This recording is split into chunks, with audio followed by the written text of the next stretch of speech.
आदाब, मैं मुशाहिद हुसैन खास नज़र में आपका खैर मकदम है।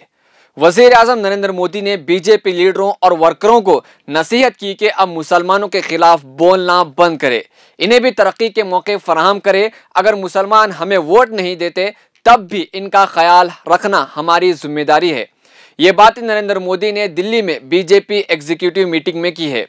तो क्या नाज़रीन, वज़ीर आज़म नरेंद्र मोदी ने बीजेपी लीडरान को जो नसीहत की है, क्या बीजेपी लीडरान वाकई में नरेंद्र मोदी की बात को मानेंगे?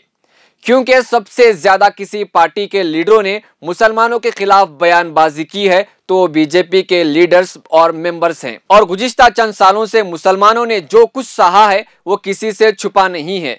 चाहे वो बिल्किस बानो के मुजरिमों को छोड़ा जाना हो, बेकसूर मुसलमानों को झूठे इल्जामात के तहत गिरफ्तार करना हो, मस्जिदों मदरसों पर बिल्डोजर का चलाना हो, मॉब लिंचिंग में मुसलमानों का कत्ल करना हो, मुस्लिम आबादी को गैर कानूनी आबादी करार देना हो, लव जिहाद के नाम पर मुसलमानों को निशाना बनाना हो, सुल्ली डील के जरिए मुस्लिम खवातीन को नीलाम करना हो, वगैरह ये तमाम वाक़यात और हादिसात बीजेपी के दौरे हुकूमत में चल रही हैं।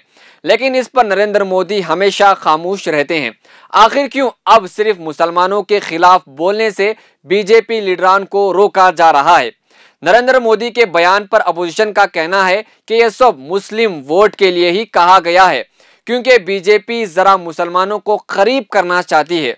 और बताया जाता है कि हर इलेक्शन में भारतीय जनता पार्टी को पिछले इलेक्शन के मुकाबले में मुसलमानों से ज्यादा वोट मिलते हैं।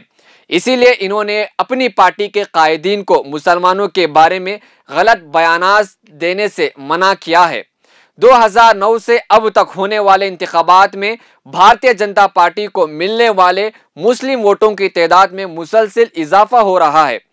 2009 के लोकसभा इंतखाबात में भारतीय जनता पार्टी को 4% मुस्लिम वोट मिले थे, जबकि 2014 में 9% मुस्लिम वोट मिले थे और 2019 में 20% से भी ज्यादा हो गई है।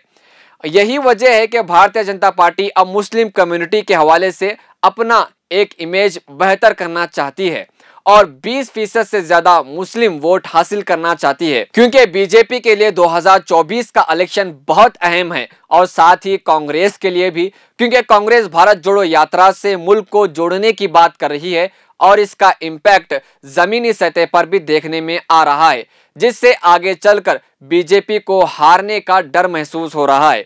इसीलिए नरेंद्र मोदी ने मुसलमानों के खिलाफ ना बोलने को कहा है। अब देखना यह है कि मोदी की नसीहत क्या बीजेपी लीडरान पर कितना असर पड़ता है, जो हर वक्त मुसलमानों के खिलाफ ही बयानबाजी करते रहे हैं। इन सब पर आपकी क्या राय है? नीचे कमेंट करके हमें जरूर बताइए। शुक्रिया।